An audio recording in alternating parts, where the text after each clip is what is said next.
Welcome back to PoPolitickin.com, your home for self-help meets hip-hop. Make sure you go on Spotify. We're on Google Play. We're on Apple Music. Type in PoPolitickin. Listen to some of our interviews since 2008. 1212, I'm a place to be with Stephanie Tejada. How you doing? Hi, I'm excited to be here. Thank you for having me. Yeah, thank you. Now I got to shout out my homie Chris, too, because I heard about you through his show, Hip Hop Apocalypse. Yes, I saw you. You're a model. You're a comedian. You was on the Bad Girls Club. Yep. So, reality TV star, stand-up comedian. I do a lot of comedy is like my biggest passion. It's what I do most of. Like y'all, anybody who follows me, I have characters, I have skits, I have parody music, I do stand-up. I'm actually getting into writing.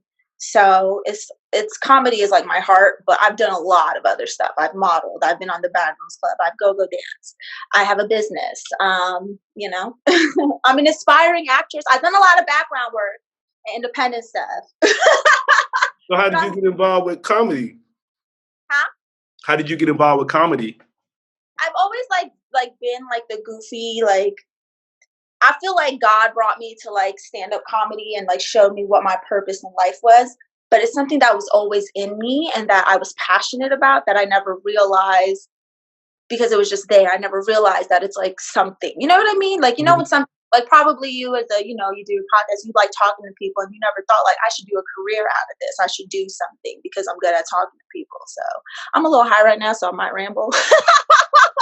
No, that's why I was asking you. I said, you want to smoke? Let me know. Oh, I didn't even see. I was just I'm going to be on at 12. I was actually smoking. I was like, oh no, I thought it was starting at 12. I'm going to say, so who are some of your favorite comedians? As far as stand-up comedy, I really love Dave Chappelle. I just love his style. I think he's hilarious the way he overdoes all his stories, but it's such a way that it's we know you're lying, but it's almost but are you? Because he knows how to do it in such a way. So I love his storytelling. As far as comedians, I like comedic actors, Lucille Ball, Jim Carey. Yeah, those are my top two. I love John Leguizamo as far as the Latinos. I know there's not too many Latinos, but in the Latino community, I absolutely love John Leguizamo, George Lopez, Fluffy, all of them. Right now I really like Funny Ada. I know she's kind of new in the mainstream comedy, but Ada Rodriguez is amazing. I would say who? Yeah, I like her. She's funny too. I would say, Nick, can you name some of your I know you do a lot of characters on YouTube. So who are some of your the characters people like the most? So just talk about some of your characters you do. I saw you did Ratcheletta or something. I was gonna say Ratchetta is a fan favorite, so much so that people actually are yo, can Ratchetta do something, they want Ratchetta to do her own page, to do her own thing. So Ratchetta is probably the most popular one. Man, who is she? They might not know who she is. So Ratchetta is a character I do that is inspired by that hoe friend who's down for whatever, but not really the girl with the perks. You know what I'm saying? Because I said, I've go-go danced, I've modeled, I've worked around a lot of girls like this, and I also feel every girl we have our inner thoughts. And Ratchetta be embrace the booty. Do you want to pay your phone bills? What's wrong with that? She'll own it. So girls really like Ratchetta. Guys I have messages from guys who are what's good with Ratchetta? I'm if you don't get the fuck out of my inbox, sir, this is just a wig and a stuffed head. People are crazy. So Ratchetta. I would say, who else you do though? I think people really when I do my Nicki Minaj raps. And Shakira, oddly, especially when I had my blonde hair, people used to tell me I looked like her, and I was y'all are bugging. But when I used to do my impression of her and Nicki Minaj, those are also favorites, I feel. But Ratchetta has taken over. I don't know how it got like this. What I like the most, the one I like the most, and I think you need to keep doing it because I think it's gonna take off. Is the one you be when smoking and doing jokes. That's cool. I like that. I think that can turn to a whole show for you. I think so. If it ain't already, so we'll talk about that a little bit. So High O'Clock is something that I started on a platform called OnlyFans, where people have to pay a subscription, like a Netflix almost, to view your content. So you post like exclusive content, videos, whatever you want to post. I post a lot of like stand-up comedy. Like every Sunday I do the High O'Clock show. And the High O'Clock show is when I smoke a blunt while doing new jokes on topics that like the fans suggest. So sometimes I don't know what I'm going to talk about until like that hour. It just kind of goes by like what people suggest and their suggestions. And then the smoking element just makes it like a whole like chill factor. Like how you smoking right now doing this podcast. But imagine I'm up here like, so do you believe Tekashi 6ix9ine? That motherfucker's true. Like, you know what I mean? So basically I call it the most intimate stand-up comedy show on the planet. It's just me, the audience, and a blunt and new jokes. Every episode I do new jokes. And I started it because of the pandemic. I wasn't getting booked. I'm not trying to be in really big places with all the stuff going on right now personally. So for me, I was like, I don't want to stop doing stand-up. I don't want to just like give it a break, because that's how you lose it. You have to work the muscles. You know what I mean? It's not just like a physical thing. It's like your body, your brain, your talents. You have to keep working on them constantly. So I was like, I can't take time off. So I figured I started OnlyFans, and I started doing weekly stand-up comedy shows on there, and people like it. That's all you do on there? I do that. I have a thing called Freestyle Friday, where I get like words from people and I do like raps about them. Or like, let's say I don't get enough suggestions, then I'll just put on the word generator, and I have like my back turned to the word generator, and my boyfriend's like reading the words off. Just freestyling. And what I did this last one is every time I choked or I couldn't think of a bar, I took a shot of Fireball. And then I do some modeling on there. I do like fitness tips. I give marketing tips, comedy tips. If people like tip me, because you can tip on there, I do like magazines. Like I've been in magazines, so I might be like, if you want to see more of this magazine, send a tip, because you can't buy them anywhere. It's like exclusive old magazines that I've been in. I used to slay back in my day, sir. And then with Racheta, people like Racheta so much that I have the Racheta experience. So you can like have Racheta pretend to be your best friend for the day, get advice from her, talk to her, get fashion tips, random videos. It's like an experience. Or you can get the bitchy sugar baby side, where she's like, excuse me, puto, you didn't pay my bills. I want my nails. And you just like listen to her complain and go about her day. And people pay for this and they like it. And I want to say how you describe your creative process, because you're making a lot of content. I just, what inspires me is just like little things that I would normally do. Like Racheta is a character that I do a lot of in skits and stuff, and people like her. They want a more intimate experience with Racheta. So that's how that came about. But are you writing every day or something? I'm saying, because it's not like you gotta always be writing, because you always gotta be making new jokes and stuff. I have like a schedule of like what I'm gonna post. So like I film High O'Clock, and like I'm gonna post it the next day. Or if I know I'm gonna do like me and my friend Jacqueline Presaro, who's also a stand-up comedian, she has a character called Angie from Jersey, and she's Racheta's best friend, and she's like, they like are the same, kind of. So they have a segment, because she has OnlyFans as well, and we cross promote. We have a series together called The Sociopath and the Psychopath, which is Racheta and Angie giving advice and just talking shit. People love it. And so we just try to think of like different ways to be creative, because it's hard with social media being so oversaturated. And Instagram is owned by Facebook now, so like algorithms are changing, and you gotta basically pay for everything now. Exactly. So, and it's like, rather than pay for everything, I'm gonna put out a clip and get paid for the whole thing. Like I'm not investing any, like you know what I mean? Like Instagram is tripping. But I know you post a lot though. Oh, I post. Yeah, it's hard doing that. People don't know how hard that is. It's something, when you get into a certain point on social media, it's like people expect it. Like that shit is hard. You get to a certain amount of followers, and people are mad if they don't get your content. They're like, where were you? Like, I needed your, like, people tell me my skits help them through depression. So like they look forward to that. And that's what keeps me like, I gotta make a skit for that one emo kid. But I'm saying, with me, I don't even got that many followers, but it's hard for me to do it, then come back and put it on social media. So are you doing that all, or somebody else posting the stuff for you? Oh no, I do my own stuff. I actually help other people with their social media. But I do my own stuff. Help me. I can, yeah, we can talk. Well, I'm saying, so So you must are you doing this full time now, or are you still working? I had a job. Actually, I was working from home, luckily enough, for the Red Cross and unemployment office. Okay. But I have vertigo, and my vertigo is bad. And the headphones that I had to wear for my job were literally like unbearable. And I couldn't commit the amount of time they needed from me. So I had to let that go. But I'm lucky enough that, I have a platform. So my social media helps me financially. I have my store that's doing well. My OnlyFans is amazing. Like, I'm making more money doing stand-up at home than I have my entire career outside of the house. Yeah, I know. I remember you talking about this with Chris. Well, both our names are Chris. I'm Chris too, but That's so funny. They call me Po on here though. But I'm gonna say, I remember you talking about Bad Girls Club, and you were saying you got on that because it'll help you use your social media. No, it was based. So they had reached out to me. I was 27 at the, and I feel like Bad Girls Club is like that was like the cusp of being old for the Bad Girls Club. I felt so I wasn't like crazy about it. But then they were like, well, this season we're doing it different. It's going to be based on social media personality. Oh, okay.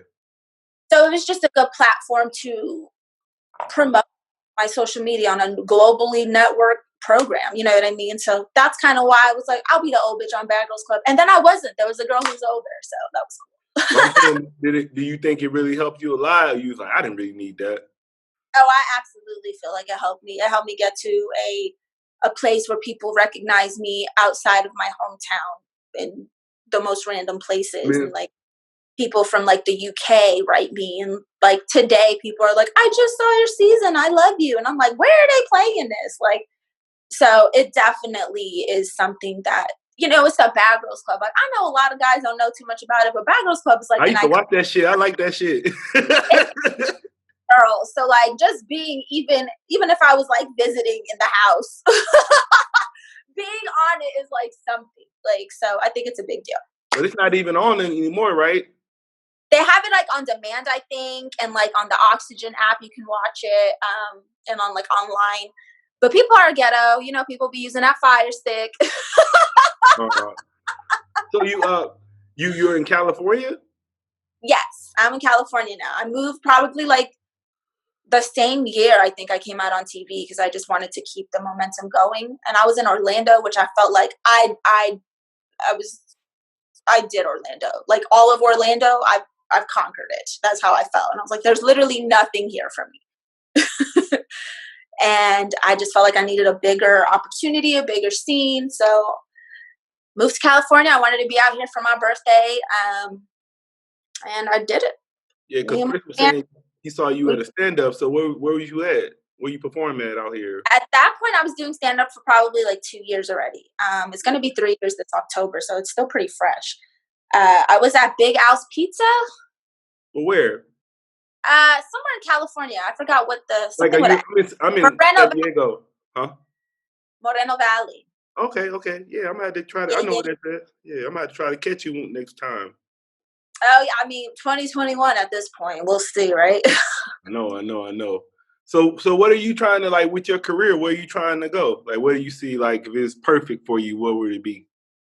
What would be perfect for me is to just do what I do, like, as far as the sketch comedy and the characters, and just be able to monetize off that for, like, ever. I absolutely love doing comedy. I love character work. Like, you give me a character and a theme, I can do it. Like, I love it. That would be like my ideal. Like if Saturday Night Live was like, hey, we want you to come bring Rachetta to the set. Holy shit. Like, goal accomplished. Like, that would be amazing. I just want to keep making people laugh for a living. I actually want to start a charity called Laughter Heals, to help, people who are homeless, but not just like, a shelter. I want to provide a place to, one, you could bring your pets, because I'm tired of people having to let the animals go when they are homeless. It's really sad. And it makes, a lot of animals suffer. So I want to do a shelter where like people can bring their pets. We have medication, food, job programs to like help you get like a resume, and like we're going to have like someone to dress you in a business suit. So we're going to help you get your foot in the door, not just like a place to crash. That's what I really want to do as far as like a charity that I want to start. But yeah. Are you talking like any like television, TV deals and stuff like that? I feel like you should already be out. Like your stuff is good, so I feel like they might not know about you or something, but you should already be out there. Thank you. Right now, there's not a lot going on because of this pandemic. There's not a lot of castings and filming. Everything is on. I actually have an audition on Zoom tomorrow. So there's not a lot going on right now. Reality shows have reached out to me, but it's like for the dating shows and shit. Like I don't want to do no ex on the beach and like be surprised when my ex-boyfriend comes out the water that I gave y'all his contact number. Like that's stupid to me. I don't want to do like anything like basically, if it's not involved in comedy or like a personal experience, I don't want to do it because I feel like it's just going to be something like the Bad Girls Club. Oh, it's just a party house. Yeah, because I forgot the name of it, but I saw this. It was an app, and it was basically like all the like kind of like YouTube creators or like social media influencers, but they're all on there and they all have their own channel. It's like a television show, but it's an app. So I'll find it, I'm gonna send it to you because shit. Oh, like Zeus. Huh? Yeah. No, they ain't hit you up either yet. I mean, Zeus. I think that's owned by an influencer, and he's kind of just putting his friends on. And I'm trying to put nobody. I've done my research. So it's not really something that I've considered. I have been working with the Dame Dash Network on a parody talk show with Racheta and 2 other girls. On his channel? Yeah, he has a platform like Zeus. Yeah. I know Dame Dash. Yeah, that's tight. So, yeah, we already filmed a bunch of episodes, but with the pandemic and then everything that happened with the riots and the protesting, the buildings are kind of like closed right now. So we're waiting on the footage. And then I'm actually one of the writers, which is weird because my friends are like, duh, you're a writer. Like you write skits, you write characters, like you're a writer. And I never thought of it. So now I'm actually like writing like a script, me and the girls. So we're writing our own show for the Dame Dash Network. It's going to be part of kind of like a, in Living Color, obviously. That's tight. Yeah. So it's going to be something called Screwballs, and it's going to be a segment within Screwballs that we're writing. So we're just getting the edits, and then that should be out hopefully by the end of this year. Yeah, I actually went through one of his courses a few years ago. He had a course called Intelligent Boss Moves, and I went through. Yeah. I'm a big fan of Dame Dash. That's tight. I'm glad you said that. I didn't hear that in the last interview. Yeah, we did that. We filmed 5 episodes at the studio. It looks like an actual talk show. We had a big green screen, and it was Racheta, Jacqueline Pissarro plays Angie, and I told you we have a show on OnlyFans. And then Cynthia Krishner, who's an actress, she plays the other host, Barbara June, who's a Southern girl, and we're all just like wild, inappropriate characters. It's like the anti-talk show. It's hilarious, and we're really excited for that. So. I already got my title now. It's Stephanie Tejada talks working with Dame Dash and more on PoPolitickin. I'm just gonna take that whole part, but like, she just talking about this the whole interview. Yeah, and then he has something called Quarantine Park. The Comedy Parlor Quarantine Edition, and it's like a stand-up special. And I have an episode on there too of stand-up comedy. So. And then you said you have a clothing store. So are you making all your clothes, or how you doing that? I work with shirt, actually. I don't know if you can see it. Yes, DJ Period. That's my homie. That's my bruh. You should get ones for the girls and put a little T. Period. But I work with different designers. Some of the shirts I'll like send them the graphic and that kind of thing. But yeah, it's basically a boutique. So we have different sellers, different things. My thing is the novelties. So like this is mine, the novelties. And I got little things. I'll show you. I haven't released it on the store, but I will give you the sneak peek. I'm really excited. The High O'Clock show. And that's like part of my brand. It's like marijuana enthusiast. So we got the High O'Clock ring. And you can put your blunt just right there in the little hand. That's tight. How much that gonna cost? This would probably be like $12. Yeah, that's good for women, because y'all don't want to mess up y'all nails, right?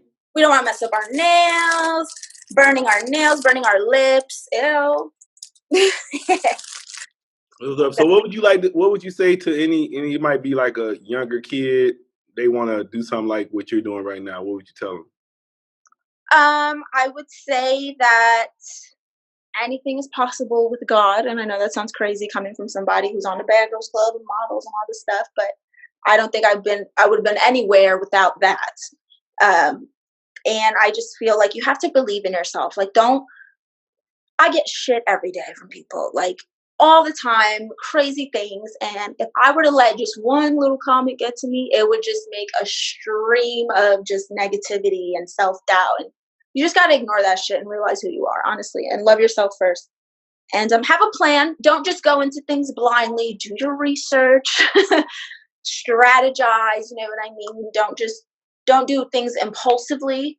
You know, it's okay to be inspired by impulse, but don't just be like, I'm going to start a store right now. Like, no, have it thought out, figure out what you want to do, figure it out. Man, what's a good way to flip a G right now?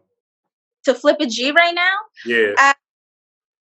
I would say invest into yourself. Whatever your brand is, invest half of that and see where it goes. And then invest half of that. And then the other half, save it. Because it's a hard time. I keep saying a G. I'm waiting till somebody say, what's a G? But nobody said that. Everybody answers the question so far. Everybody knows what a G is. But one day I'm going to hit somebody going to be like, what's a G? And then the guests, they tell me that they want this question too. They say, what's an interesting life story for you that you went through? When I was a go-go dancer, I was go-go dancing for 7 years in that club lifestyle. I didn't realize I had a drinking problem. It seemed so normal to me and just such a normal thing to just turn up 6 nights a week all the time. Like it seemed normal, and like, it's not. And that party persona that everybody loved, I don't know her because she was fucked up. So there's a story for you. What exactly is a go-go dancer? So when you go to clubs, we're not like strippers. We're like the girls who you see in the costumes. Sometimes we have the headdresses, or depending on the outfits, we'll be in cages, and like we're like the entertainers. But you don't touch them. You can't like put money on them. Like it's not like that. It's like their security. Like it's just entertainment. Like just professional dancing. You don't be like twerking in people's faces and like stuff like that. Okay. Then what would you like to say to your fans and supporters? I love y'all. Thank you for rocking with me. It's been a while. I really appreciate y'all. And thank you, Team Tejada. Check out my stuff, StephanieTejada.com. All right. I want to say thanks for coming through Politickin with me. Thank you. All right. You already said your social media, so I guess we out. You got anything else you want to leave listeners with? No. We said the shirt thing on camera, right? Talking about the shirt. Yeah, so that's fine. Yeah.